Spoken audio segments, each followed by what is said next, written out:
E aí, pessoal, nós estamos aqui mais uma vez para falar sobre filmes e fazia tempo que a gente não fazia um de filmes juntos.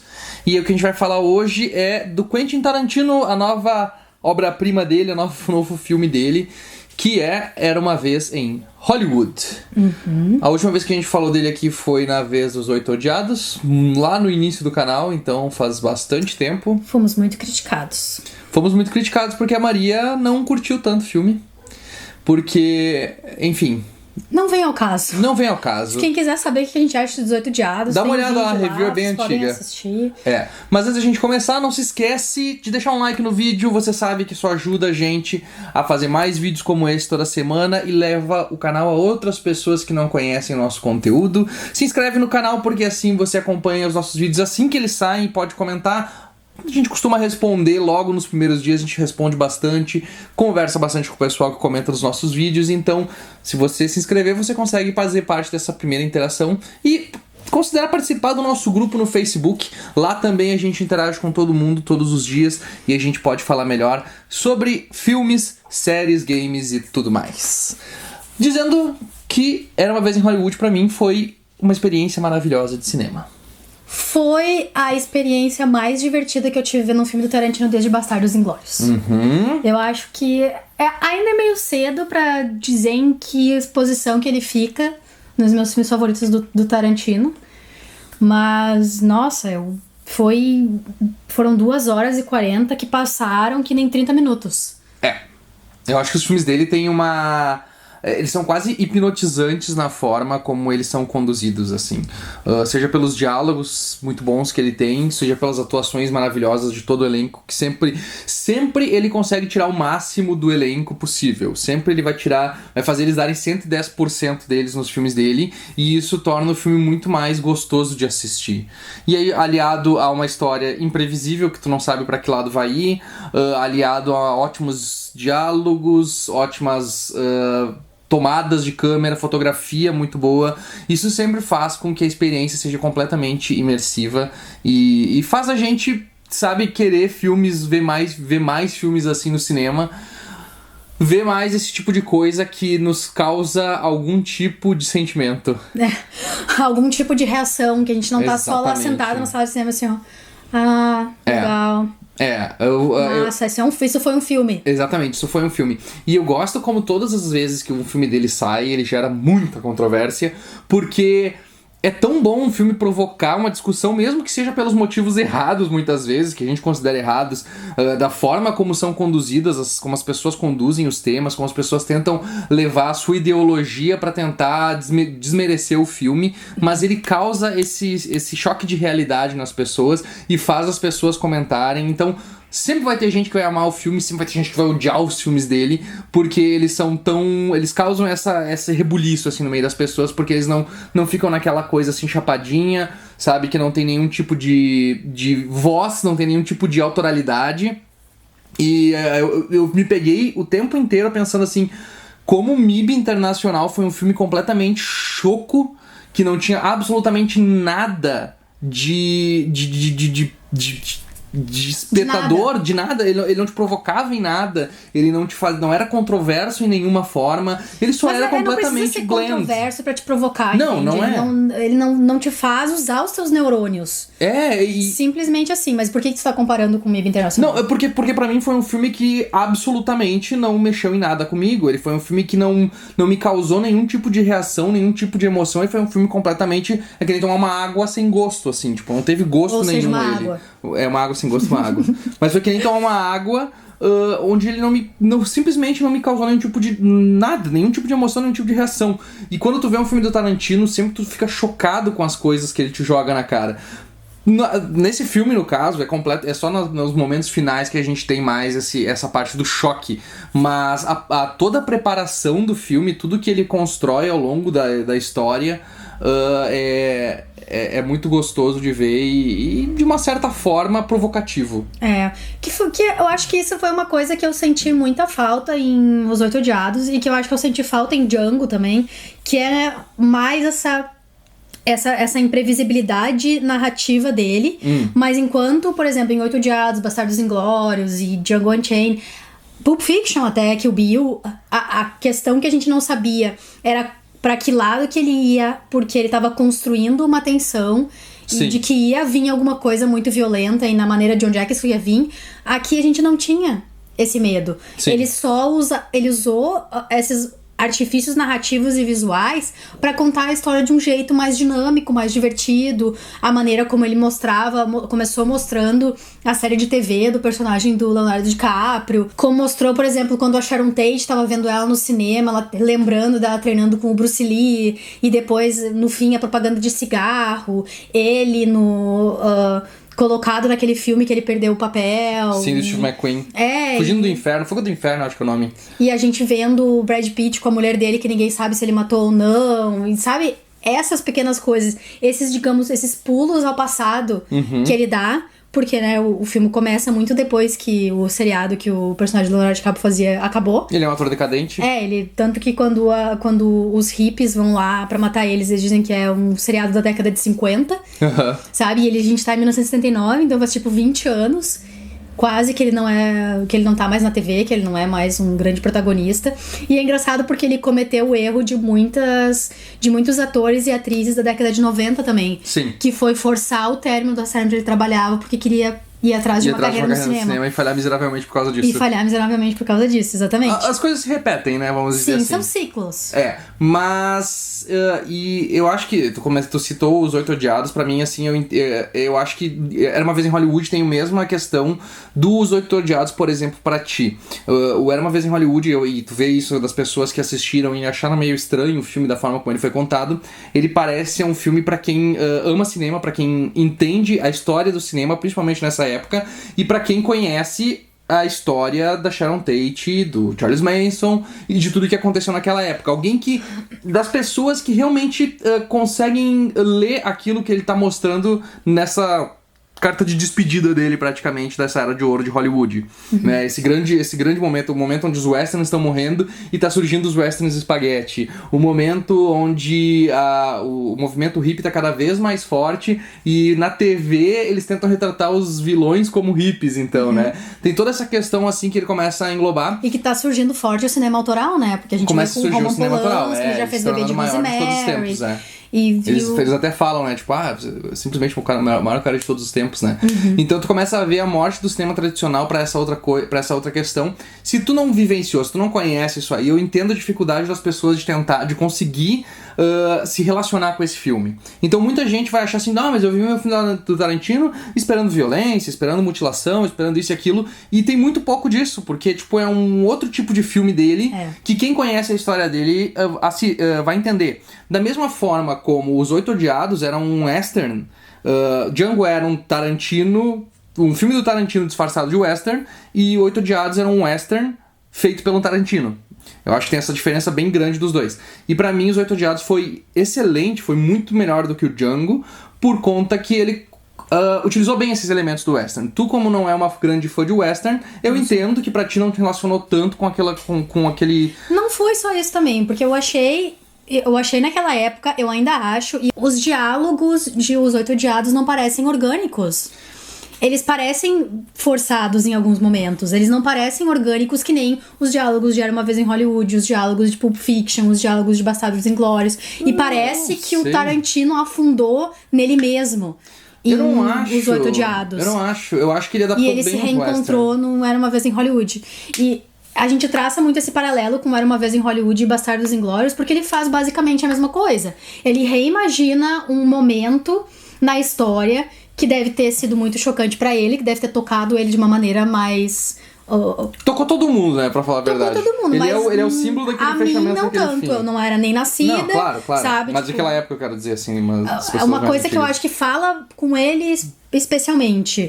O que a gente viu na review do Half in the Bag, do Red Letter Media, o Jay fala bastante sobre a questão de que o Tarantino vê a morte da Sharon Tate como a morte dos atores que realmente amam o que eles fazem e que dão 100% de si pra esses papéis, os method actors, eu não lembro a expressão que ele usa, então que ele coloca isso no personagem do Leonardo DiCaprio e faz um personagem que é um espelhamento do que ela é pra ele, fazer a desforra com essas pessoas que mataram ela. Sim. E em Bastardos Inglórios é de muito mais fácil assimilação, porque todo mundo sabe o que aconteceu na Segunda Guerra Mundial. Sim. Não é uma coisa de nicho, é uma coisa conhecida pelo mundo inteiro. Não, e todo mundo sabe também... de Hitler, dos nazistas. Sim. Então o reimaginamento dele é mais fácil de acompanhar, de digerir, de aproveitar. Enquanto aqui é um pouquinho mais... Tu tem que fazer uma pesquisinha básica pra saber o que é que tá acontecendo, Sim, como é que as peças se encaixam e o que ele tá tentando falar. Porque ele tá tentando falar, basicamente, que foda-se esses merda, eu vou matar eles no meu filme... E que, pra mim, é isso que deveria ter acontecido com eles quando eles tentaram matar uma grávida. Porque foi a minha interpretação desde o começo. O filme se chama Era Uma Vez em Hollywood, Once Upon a Time em Hollywood. Então, ele dá essa conotação de conto de fada da mesma forma que ele mostra o Bruce Lee tomando um pau de um dublê de Hollywood. Que as pessoas, que foi uma cena considerada tão polêmica, porque onde já se viu tratar o Bruce Lee dessa forma, esse cara que era genial e tal, tudo bem, mas ele tá fazendo ali uma paródia daquilo que estava acontecendo. Ele pode mexer nos fatos reais de uma forma que ele considera aquilo que ele quer contar com essa história. Então, por exemplo, ele salvar a Sharon Tate naquele último momento, quando ele coloca esses adolescentes para atacar duas pessoas que estavam extremamente preparadas para enfrentar eles, é algo que já vai direto para esse momento de final feliz, de felizes para sempre, de porque que eles foram as covardes. coisas vão dar certo. Sim. Porque eles foram covardes, então eles precisam ter um fim covarde. Sim, e aquela mesma coisa que Primavera para Hitler fez, que eu acho que tem muito mais poder, que o próprio Bastardos Inglórios fez, obviamente, mas que tem muito mais poder do que tu querer contar a história como ela realmente é, mas é tu tirar o poder dessas pessoas, tornando eles paspalhos, tornando eles imbecis, tornando eles ridículos, ridicularizar eles. Quanto mais tu puder ridicularizar esse tipo de coisa, menos vai acontecer. Então, quando tu trata com gravidade, por exemplo, um cara que vai lá, entra numa escola e mata um monte de gente, tu acaba dando mais força e mais poder para aquela imagem. Então, essa situação tende a se perpetuar. No momento que tu trata de uma forma estúpida, de uma forma banal, de uma forma tornando ele um covarde, um babaca, um estúpido, um ridículo, tu tira o poder dessa imagem e tu começa a tornar ela mais fácil de tu convencer as pessoas a não fazerem aquilo novamente, não repetirem aquele erro.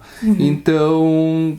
Mas enfim, essa é a parte final do filme, nós nem começamos a falar direito dele, porque... É porque é importante a gente falar sobre o que a gente achou do final do filme. Porque, tipo, as pessoas não estão gostando porque elas não estão entendendo o propósito do filme, sabe? Tipo, elas não estão entendendo o que o filme tá falando, o que o filme quer dizer, pra onde o filme tá indo. Porque elas estão acostumadas com as coisas que já vêm mastigadas, pré-prontas dos outros filmes que elas estão acostumadas a ver, que são os filmes que a gente vê no cinema e que ninguém... que estão completamente genéricas, esterilizadas e que não tem nenhum tipo de provocação novamente, que é aquilo que a gente tava falando antes. Mas eu acho que todo aquele começo, toda a parte de desenvolvimento, mostrando o paralelo do dublê, que é o Brad Pitt, que tá maravilhoso nesse filme, assim como o Leonardo DiCaprio tá maravilhoso nesse filme, assim como a Margot Robbie tá maravilhosa nesse filme também, e assim como todos os outros atores, até o Al Pacino consegue ganhar um pouco mais de crédito depois de fazer tanta merda. Com o Tarantino parece que ele deu uma brilhada novamente, assim. É muito interessante a forma como esses dois personagens interagem, como o Brad Pitt e o Leonardo DiCaprio fazem uma dupla maravilhosa, assim. Tipo, tu não vê, eu não pensava que eles fossem tão parecidos, mas quando tu bota um do lado do outro naqueles momentos, tu vê que eles são, tipo, nossa, meu Deus do céu, como eles conseguiram fazer, e eles equilibram muito bem. É muito bem equilibrado a atuação dos dois, nenhum passa o outro, nenhum sobrepõe ao outro. Os dois se complementam muito bem, e os dois são tão grandes, tão fortes e tem tanta presença de cena que tu fica chocado, assim, de ver os dois interagindo de uma forma tão banal, às vezes, assim. Eu nunca consigo ver o Leonardo DiCaprio nos personagens que ele faz. É verdade. Porque tem vários atores que tu não consegue te desvencilhar do ator, porque a atuação dele é ele sendo um pouquinho mais diferente, sabe? Tipo... Johnny Depp.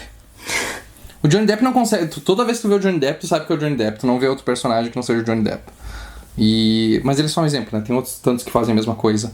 E o Leonardo DiCaprio, eu acho que ele sempre se perde nos papéis dele e ele consegue entregar uma atuação maravilhosa e faz jus a todos aqueles anos de protestos por ele nunca ganhar o Oscar, que ele sempre é indicado por papéis maravilhosos. Eu gosto da forma também como ele constrói esse universo todo, porque todas as coisas que a gente tem ali, não são programas reais, não são... ele utiliza alguns pontos da realidade para tentar contar essa história, mas ao mesmo tempo ele cria seus próprios programas, cria o seu próprio universo, cria seus próprios filmes daquela década, e ele consegue emular eles muito bem, emular os programas de faroeste que passavam na TV americana. Tudo isso faz parte da construção do filme e dessa identidade do filme, dessa identidade original que o filme tem, onde ele não precisa se basear em nenhum material pré-pronto. Tipo, tudo ele cria do zero, tudo ele faz... claro, baseado nas histórias reais e também sem tentar desmistificar demais aquilo que aconteceu, sem tentar ofender a imagem da Sharon Tate, que eu acho que ele dá uma aura pra ela durante todos os momentos, assim. Ela tá sempre dançando. Ela tá sempre feliz, ela tá sempre exalando energia, ela é super good trata vibes. Trata as pessoas bem. Ele tem muito respeito com a imagem dela, assim, então... E pra quem sabe da história e sabe o que vai acontecer com ela no momento que ela estiver grávida de 8 meses... Que obviamente praticamente todo mundo que vai no filme vai esperando isso acontecer, ou pelo menos é a expectativa do Tarantino pra isso, porque ele não fala o que acontece em nenhum momento, ele só deixa subentendido que isso vai acontecer pra tornar a cena mais brutal quando ela fosse ser esfaqueada e morta pelos seguidores de Charles Manson. Então tu cria essa empatia enorme com ela, mesmo ela tendo muito menos tempo de tela que os outros personagens, mas o fato da Margot Robbie conseguir encarnar bem assim essa aura dela, eu acho que foi um dos pontos que ajuda a gente a se preocupar com aqueles momentos de tensão, quando finalmente começam os momentos de tensão do filme e a gente começar a ficar com o cu na mão do que vai acontecer. E eu acho que os momentos em que ele empregou a narração do Kurt Russell também, eu acho que foram... Pontuais e ótimos, mais ou menos que nem as narrações do Ron Howard em Arrested Development, onde ele só entra pra momentos que é necessário ele entrar. Extremamente necessário. E eu adorei o fato de que o Charles Manson aparece no filme por, sei lá, 5 minutos. Essa foi a parte que eu senti falta. Eu esperava que fosse aparecer um pouco mais por conta de todo o auê que você fez em cima disso, e principalmente do fato de ele estar em Mindhunter, e a gente viu como aquele ator encarnou bem o personagem, como ele fez bem, e eu queria ver um pouquinho mais do que o Tarantino ia fazer com ele, mas eu acho que entrou nessa ideia de tirar o poder, de não ficar mostrando ele, não tentar mostrar ele como um cara fodão, como um cara assustador, e sim como só um maluco que incentivava outros malucos a fazerem maluquices. E eu acho também que ele não quis entrar nessa discussão, porque quando se fala de Charles Manson, a discussão é sempre a mesma. Ele não fez nada especificamente. Aqueles 3 que mataram a Sharon Tate e quem tava com ela lá, disseram que quem mandou ele fazer isso foi o Charles Manson. Sim. O Charles Manson diz que foi ideia deles e que eles foram lá e fizeram. Então eu acho que o Tarantino não quis entrar nessa discussão. O que ele quis é dizer assim, não importa. Esses bosta mataram uma grávida indefesa, fodam-se eles. E aí... Sabe? Tipo... Que eu acho que é uma boa, porque daí Mindhunter vai lá e Mindhunter discute isso. Sim, discute Mindhunter vai lá e mostra a discussão dele com o Tex, falando sobre como o Charles Manson era uma figura carismática, como ele falava do Helter Skelter, da briga racial, etc, etc. E o Charles Manson vai lá e diz, não, eu vivo na minha bolha, e o que você traz na sua bolha não vem pra minha bolha. O que é estranho, porque o Mindhunter faz justamente isso de empoderar ele, né, como uma figura midiática. Todos eles, mas é que no Mindhunter isso faz sentido, porque o Mindhunter também estuda como eles se aparecerem pra mídia é importante pros crimes deles. Sim, Então eles estão, de algum jeito, eles estão mimetizando isso na própria série. E, tipo, tu vai dar poder se as pessoas estão mortas. Então... Sim. E é interessante também ver a forma como o western acaba sendo um grande palco pra toda essa história, porque... O personagem, o Rick Dalton, ele é um herdeiro do faroeste, é um dos grandes nomes do faroeste. Agora ele é um ator falido, um ator que tá decaindo cada vez mais, e aquele momento que ele tá conversando com a menininha e lendo o livro, e ele se vê refletido. É tão incrível. E como me irrita o fato dele ficar tossindo o tempo inteiro. Depois a gente entende por que aqueles cigarros vagabundos que ele tava fumando. Mas a forma como ele se vê naquele personagem, e depois ele decide, não, chega, agora é a minha vez de mostrar quem eu sou. E aí ele dá aquele show de interpretação na gravação de um piloto, que ele não precisava se esforçar tanto. Não. Mas ele pega e ele, vou provar que eu sou meio que eu tenho qualidade, que eu tô vivo ainda, que eu consigo lutar ainda. E ele faz aquela cena maravilhosa. E eu acho que aquele momento ali é mais um momento For Your Consideration do Oscar, assim. Que é o momento onde a menina chega pra ele e diz assim, essa foi a melhor atuação que eu já vi na minha vida. E não tem... Eu acho incrível porque isso é a direção do Tarantino extremamente competente, direção de fotografia extremamente antenada e a atuação brilhante dele, que ele tá normal, ela fala isso pra ele e ele começa a chorar do nada, assim, e é uma cena fortíssima. Eu tava no trailer já, eu tava esperando ver ela, e quando ela aconteceu, ela foi tão impactante quanto no trailer. E da mesma forma, do ponto de vista do Brad Pitt, que enquanto acontecendo todas essas coisas completamente sem importância na vida do Rick Dalton. Pro Rick Dalton é importante, mas pra nós, espectadores, não é. Ao mesmo tempo a gente tem o Brad Pitt na cena de maior tensão de um dos filmes do Tarantino nos últimos anos, nas últimas décadas, que é ele entrando naquele ranch lá esqueci o nome. Spahn Ranch. E criando toda aquela tensão falsa. Mas é tão bem construído, tudo é tão bem construído, a forma como os cultistas se mexem, a forma como esqueci o nome dela agora, que é a Dakota Fanning. Squeaky. A Squeaky ela tem esse controle, esse domínio sobre todos eles, e acaba sendo uma cena completamente normal, assim, mas a forma como é construída a tensão daquela cena é maravilhosa também. E é um dos poucos momentos onde a gente tem brutalidade e sangue. E ele mostra, agora que você tava falando, eu pensei, ele mostra a morte dos westerns no mesmo momento em que ele finalizou os westerns dele. Ele faz o Django Unchained, ele faz os Oito Odiados, e no próximo filme dele é a morte dos westerns, e parece que, morreram os westerns, agora eu tô partindo pra frente, os meus 2 últimos filmes. Pode ser. Até porque uma coisa... e o western sempre foi uma coisa que sempre... se ele seguir a linha do tempo, faz sentido ele fazer o próximo filme dele ser um filme de terror? Sim, porque nos anos 70 foi quando começaram os slasher movies e foi quando o terror deslanchou. Então seria muito interessante se ele fizesse um terror. Eu fico curioso mesmo. Ele fez Death Proof, né? Que era pra ser um filme de terror. Mas era mais um filme B de terror do que qualquer outra coisa. Então eu acho que não entra tanto. Vamos ver qual vai ser o próximo projeto dele. E uma coisa também que ele enfoca bastante no surgimento do western spaghetti e da forma como esses filmes também foram feitos nessa década de 69. Eles não levavam muito a sério, e a gente pode ver também que tem muitos filmes que são uma porcaria mesmo, que eram feitos pelos italianos daquela época. Mas tem um momento muito engraçado que a gente notou, que é numa das cenas que ele tava falando o nome dos diretores, ele fala do Antônio Margheriti. E foi um dos momentos mais engraçados a gente começou a rir sozinho no cinema. Tarantino se autorreferenciando. Sim, foi muito boa aquela cena ali. Mas eu achei interessante, porque o Leone acaba sendo o cara que vai ressuscitar os westerns pra toda a mídia, sabe? Vai ser o cara que vai dar uma nova vai significar novamente o western e vai trazer qualidade pro western. Isso vai acontecer no começo dos anos 70, quando o western ocidental tá morrendo mesmo e começa a surgir esse tipo de cinema na Itália. Então é interessante ver ele dando início pra essa nova fase, que vai passar longe dele, obviamente. Ele não vai mais tentar interpretar. Mas como o western sempre foi um tema dentro dos filmes do Tarantino, mesmo que ele não fosse um western de verdade.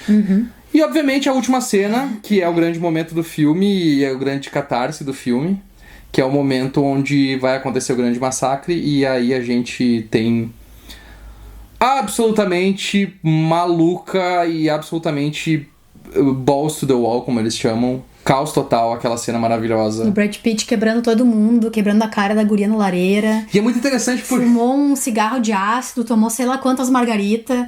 Não sabe o que é verdade, o que não é verdade, não, que foi maravilhoso. Loucaço. É muito bom porque tu começa a ficar com medo que eles vão se fuder também, que eles vão se cagar, vão ser mortos, vão ser destruídos. Só que tu lembra que ele bateu no Bruce Lee, tu lembra que ele conseguiu escapar. Ele tem um pitbull enorme. Ele tem um pitbull enorme. Que ele conseguiu escapar numa das melhores cenas de dualidade de todo esse filme, talvez uma das mais polêmicas, porque as pessoas gostam de fazer polêmica em cima disso, onde ele matou ou não matou a mulher dele. E aí fica aquela pulguinha atrás da orelha. Meio assim. Que um nod pra Natalie Wood. Que é outra história bizarra, que ninguém sabe até hoje o que realmente aconteceu, que a Natalie Wood morreu afogada, caiu do barco, que era o maior medo que ela tinha, era de morrer afogada no mar aberto. E tinha o marido dela e o Christopher Walken dentro do barco. Que era tipo o namorado, amante, ex, eu não lembro exatamente o que o Christopher Walken era dela na época. Não, eles tinham feito um filme juntos e o marido dela achava que eles estavam tendo um caso. É muito louco. Assistam o BuzzFeed Unsolved da morte da Natalie Wood, eles explicam tudo lá. É muito bom. Mas, mas foi um nod muito interessante. E o fato de não explicar e nunca dizer se ele fez aquilo ou não. E mesmo ele dizendo lá, tipo, a polícia tá atrás de mim o tempo inteiro. Mas não vai ser porque eu vou pegar uma menininha mais nova, que era a garota do Leftovers, numa atuação brilhante como uma hippzona nojentinha, porque elas são muito nojentas todas elas, a forma como elas estão sempre suadas e Sim, elas não têm dinheiro, elas não têm luz, luz elas têm. Sujas, fedorentas provavelmente, e aí tipo ele pega e... Eu não sou Papa Anjo, sai fora, né? Tipo, que é uma referência também ao Polanski, né?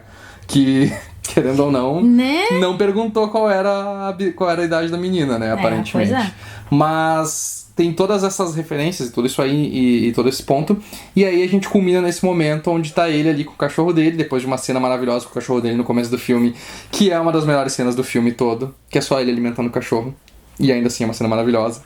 E aí a gente tem todo aquele momento assim de... Será que ele tá sabendo o que tá acontecendo? Será que ele tá ligado? E aí no momento que o cachorro vai pra atacar, ele manda o cachorro esperar. Então tu vê que ele tá extremamente ligado no que tá acontecendo. Por mais que ele esteja completamente louco, que esteja tudo girando ao redor dele, que aquelas pessoas estão prestes a matar todos eles, ele não perde a calma e ele consegue se concentrar o suficiente pra fazer o cachorro atacar no momento certo.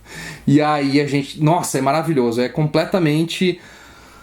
apoteótico esse final. Seja ele quebrando a cara do cara que tava tentando atirar neles, seja o cachorro comendo a cara da outra maluca, seja ele batendo com a cabeça da outra maluca na parede até de uma maneira até um pouco fora da casinha, porque ele tava malucaço. Não só na lareira, em tudo, numa parede, daí na lareira, daí aqui, daí ali. Mas como daí ele bate, ele não para, sabe? É uma violência tão forte, tão contundente, assim, ao mesmo tempo que o cachorro tá rasgando a cara da outra também, que também é extremamente forte. E a gente termina naquela cena naquele momento maravilhoso do Nick Dalton olhando tudo aquilo e pegando lança-chamas e tocando fogo nela, que foi simplesmente maravilhoso. E aí o filme encerra com ele ganhando a recompensa por ele ser uma pessoa tão foda. Por ser uma pessoa tão foda. Não sei se é por isso. Sim, porque ele é Ele defendeu, não quer dizer. Porque basicamente, o filme é basicamente um ódio a ele, né? Aos atores que, tipo... Aos grandes atores que levam os filmes nas costas. Exatamente, que tanto se esforçam pra viver, pra incorporar os personagens deles e são deixados de lado pelos mais novos, mais bonitos, mais... Sabe, tipo... Que as emissoras têm interesse em promover. Exatamente. E são atores que hoje em dia, como a gente tava nessa review do Brad Leather, eles lembraram bem, que são... Hoje em dia a gente não tem mais esse tipo de ator, né? Não tem mais um ator que tem esse poder de levar as pessoas pro cinema. Tanto é que o próprio Era Uma Vez em Hollywood tem 2 dos maiores atores de Hollywood no momento e mesmo assim é difícil de conseguir tirar as pessoas... E ele não consegue bater Rei Leão. Não conseguiu bater Rei Leão na sua estreia. Mas é interessante ver também como a relação dos dois é construída de uma forma onde a gente não tem conflitos artificiais entre eles. Não são aquelas coisas forçadas de ele tem ciúme do outro, isso não. Eles sabem bem o papel de cada um, os dois se respeitam pra caralho, e mesmo quando tem essa outra mulher, o cara só diz assim, eu não vou poder continuar contigo porque eu não vou ter dinheiro. Sabe? É basicamente isso. Ele não tá, tipo, mandando o cara embora só porque ele tem uma esposa nova. E tanto é que quando tem o momento onde ele pode dizer, o que aconteceu? Ele disse, não, meu amigo me matou 2 e eu matei 1. Então, tipo, ele não deixa de respeitar, os dois mantêm essa amizade. E acaba de um momento muito bonito. Sim, é que nem é a frase que ele diz, quando dois amigos são um pouco mais do que amigos, mas um pouco menos que uma esposas. E é a relação que eles têm. E é como a gente vê que eles são desde o começo, quando o Leonardo DiCaprio, o Rick Dalton, sai do restaurante depois de ter falado com o Schwartz, chorando, e daí ele pega e chora no ombro do Brad Pitt. Não deixa os mexicanos verem você chorar. É a frase. Cara, mas assim, é tão gostoso. Eu fico tão... Esse ano foi aquele ano assim que mostrou assim, que o cinema tá indo pra um ponto onde a gente jamais vai ter tanto material original. Ele consegue fazer o filme dele, transpor essas barreiras, assim, porque ele conseguiu criar o nome dele. E, querendo ou não, ele é provavelmente uma raça de diretores que tá prestes a entrar em extinção. Mas a gente pode impedir que isso aconteça. Mas tu sabe que não existe isso. Não existe isso da gente conseguir. O Tarantino disse que ele ia fazer 10 filmes. O próximo filme vai ser o último filme do Tarantino. Teoricamente. Se as pessoas querem um novo Tarantino, elas têm que começar a consumir filmes feitos por pessoas similares ao Tarantino. Eu não digo similares no tipo de filme que eles fazem. Diretores autorais que escrevem e dirigem o próprio filme. E aí... Eles têm que ir ver os filmes do Alfonso Cuarón, eles têm que ver o Alejandro González Iñárritu, eles têm que ver o diretor de La La Land, que eu esqueci o filme. O Damien Chazelle, eles têm que ver o diretor de 3 Anúncios por um Crime, que escreve e dirige todos os filmes dele. Ninguém fala sobre o diretor da Favorita, que não o faz só Nicolas, filmes de muito bom terror, ele também, aham. que também tem um nome muito estranho, mas vou ele lembrar o nome faz uns filmes totalmente Muito maravilhosos loucos os e filmes deles. maravilhosos. Os 3 filmes deles são maravilhosos. Autorais, sabe? Sim. Tipo, vão atrás. Porque hoje em dia, nem os grandes nomes do cinema autoral estão fazendo filmes autorais. É. Porque as pessoas não vão no cinema ver os filmes autorais O próprio deles. Suspiria, O que é Spielberg não faz filme autoral mais. O Ron Howard não faz filme autoral. Nem o Robert Rodrigues tá fazendo filme autoral. É. Tim Burton já deixou de fazer filme autoral faz anos. Sabe? Então a gente tá perdendo todas essas... Mas o problema não é esse, né? O problema é que tu vai consumir e as opções que tu tem pra consumir são muito poucas. Quando a gente tava no cinema, por exemplo, a gente foi assistir o Tarantino e ia tentar assistir 3 filmes. A gente ia ver Turma da Mônica Laços, porque a gente queria ver Turma da Mônica Laços, mas eu fiquei na dúvida. Eu pensei, poxa, mas por que a gente não vai ver Rei Leão? E eu comecei a parar pra pensar, e eu fiquei pensando, caralho, eu vou ver um filme que eu já vi tantas vezes, que é exatamente a mesma coisa que eu já assisti antes, que eu sei que vai ser a mesma coisa, por que eu vou fazer isso? Por que eu vou assistir um filme que eu já vi e que vai ser uma versão inferior à versão original ainda? Em vez de dar um pouco de crédito pra essas, mesmo que seja pra Laços, né? Que é Turma da Mônica, que é um filme brasileiro que precisa que é bom a gente incentivar, inclusive, também. Mas realmente é difícil tu te desvincular porque tu quer saber, tu quer ver, tu quer tá vendo aquilo que as outras pessoas veem, sabe? E é difícil tu ir contra. E ainda mais quando as pessoas daí começa a ter essas críticas, essas coisas ao Tarantino, mas é que preciso levar em conta.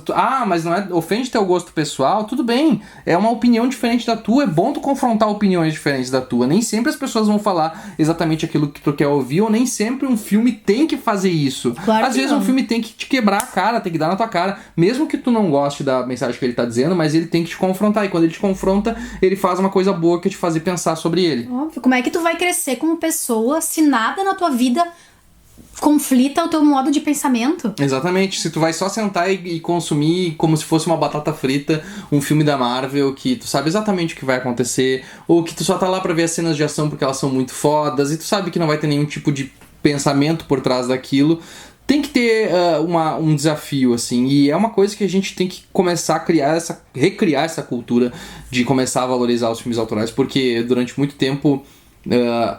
eu acho até engraçado, em 2008, por exemplo, quando saiu Apenas o Fim, que é um filme brasileiro do Matheus Souza, sobre a questão que a cultura nerd estava começando a crescer, começando a ficar mais forte, e eu estava comentando com um amigo meu esses dias, naquela época... Era muito moda ser contra a cultura, ser, eu vou consumir aqui os filmes autorais e tal, e a gente irritava isso, porque as pessoas queriam ser muito alternativas, as pessoas queriam ser muito diferentonas, então elas pegavam esses filmes bons, esses filmes extremamente, ou diretores fortes, filmes que eram alternativos, mas que eram populares, e usavam isso para tentar referenciar a sua opinião. E aí a cultura nerd fazia o contrário, ela pegava e dizia, não, olha, esses outros filmes também podem ser bons, o filme de super-herói também pode ser interessante, pode ser bem feito. Só que hoje a gente tá num ponto que as pessoas acham que só a cultura nerd que vale, e os outros filmes contra a cultura, essa ideia de contra a cultura acabou se tornando, tipo, foi um tiro pela culatra, porque agora a gente só vê filme babaca, só vê filme pré-pronto, só vê coisas... Mastigadas, pré-fabricadas da Marvel, pré-fabricadas da DC, pré-fabricadas da cultura nerd. Da cultura... Disney te amamos, mas Disney chega. Da cultura nerd em geral, sabe? A cultura nerd, ela deixou de ser uma cultura que poderia promover um diálogo, promover um debate sobre filmes diferentes, filmes que te fazem pensar, pra ser uma cultura simplesmente de tudo mastigado, pré-pronto e autorreferenciável. E aí a gente começou a se afastar demais do cinema autoral. Porque a cultura nerd virou, não é a história que importa, é ter o personagem que eu gosto na história. É verdade. Entende? Virou figura, não é... Os filmes, eles não estão ali pra contar alguma coisa que tu não sabe, pra mostrar algo diferente. Eles estão ali pra contar... pra criar um universo compartilhado e que pra todo eles mundo estão ali como veículos dos personagens, entende? Os personagens não trabalham pro prol da história. A história tem que ser o veículo para esse personagem ser inserido na tua vida, na tua convivência, pra tu achar a próxima coisa que tu ama, que tu vai consumir tudo sobre, e que daí tu vai te achar melhor que os outros, porque tu sabe como é que é o nome do melhor amigo de infância do cachorro do Thor, sabe? Então, eu fico preocupado com isso, sabe? O que é muita ingratidão da parte do grande público, porque quem moldou o cinema como a gente vê agora foi o cinema autoral. Sempre foi, né? O primeiro blockbuster é um filme autoral. Quem parou com a... Tubarão, no caso. Só pra Jaws. contextualizar. Só pra contextualizar. quem meio que suprimiu o cinema de musical e a maneira como o cinema era feito e entregue para as grandes massas foi o cinema autoral. De grandes orçamentos. De grandes orçamentos, que era necessário grandes nomes, grandes orçamentos, músicas, uma história épica. Foi o cinema autoral, foi o Stanley Kubrick, foi o Roman Polanski, foi o Francis Ford Coppola, o Martin Scorsese, o Steven Spielberg, e agora a gente tá cuspindo no prato que a gente comeu. Mas a gente tá transformando, sim. A gente tá regredindo, a gente tá desfazendo tudo que eles fizeram para que a gente pudesse ter uma mídia que trouxesse mais pra nossa vida. Não que fosse só uma perda de 1h30 ou 2h40 da nossa vida, que Tarantino não foi, mas muitos filmes, alguns filmes blockbuster, a maioria deles são, qualquer filme Transformers, tu for parar na frente, é 2h40 da tua vida que tu perdeu. MIB Internacional tem 1h30 que a gente perdeu também na vida. Exatamente, nossa. Tu perdeu aquela hora da tua vida, porque não te trouxe nada, nem sequer diversão. Né? Porque nem diversão os filmes do Transformers começam a trazer mais. Mais arrependimento dá. Mas isso é muito, muito louco, porque, tipo, naquela época, no final dos anos 60, os musicais, o westerns, tudo isso aí tava crescendo de uma forma que não tava começando a ficar descontrolado e insustentável. Então começaram a surgir esses diretores autorais. Da mesma forma como agora a gente tá vendo nascer o cinema de terror, tá sendo o grande vetor de novas vozes, de novas autoralidades. Vamos ver se eles conseguem romper essa barreira e conseguem ganhar seu espaço. E estão conseguindo aos poucos. Daqui a uns 30 anos a gente vai ter um novo Kubrick. Porque o Kubrick começou a fazer o cinema autoral dele porque ele odiava musical. E ele não aguentava musical e ele não queria nem olhar pra musical. Então ele começou a fazer aquele filme louco dele. Então daqui a 30 anos, daqui a 20, 30 anos, vai ter aquele cara que agora ele não aguenta mais ver filme de super-herói. Ele não aguenta mais franquia, ele não aguenta mais Disney. Então ele vai começar a fazer as coisas do jeito que ele acha que elas devem ser feitas. Quem sabe já não tá aí, né? Daqui a 20 já não tá anos, vivo, né? Sim, ele tá, mas daqui a 20 anos que a gente vai ver o filme dele. O próprio cara do The Witch, que agora fez Lighthouse e foi 2 acertos. O cara do Hereditário, que também já fez 2 acertos. O Jordan Peele, talvez. Mas pra isso... Se bem que Jordan Peele já tá quase sendo cortado pra Disney, né? Mas pra isso, a gente teria que ver o cinema de terror, teria que estar sendo visto com o respeito que ele merece. Ele tá começando, o que não acontece. Tá começando a acontecer. Pois é. Ele foi pra Cannes agora, tem tá começando a crescer, tem né? uma menina, um menino de 10, 12 anos que não aguenta mais dessas bosta que tem no cinema, e daqui a uns 15 anos ele vai conseguir fazer os filmes próprios deles, e eu espero que até lá a gente receba ele de braços abertos. Isso aí, então. Com essa nota de muito... Nossa, otimismo. Pra ver como olha o que o Era Uma Vez em Hollywood nos fez chegar, né? Esse ponto que nós estamos chegando. A gente tá... Nos fez pensar toda vez que eu... E é engraçado que toda vez que a gente pensa nele, eu penso nele pelo menos, eu sinto que ele fica cada vez melhor. Eu tô louco pra ver de novo e... Sei lá. Fica cada vez melhor, e como pessoa ele fica cada vez mais intolerante.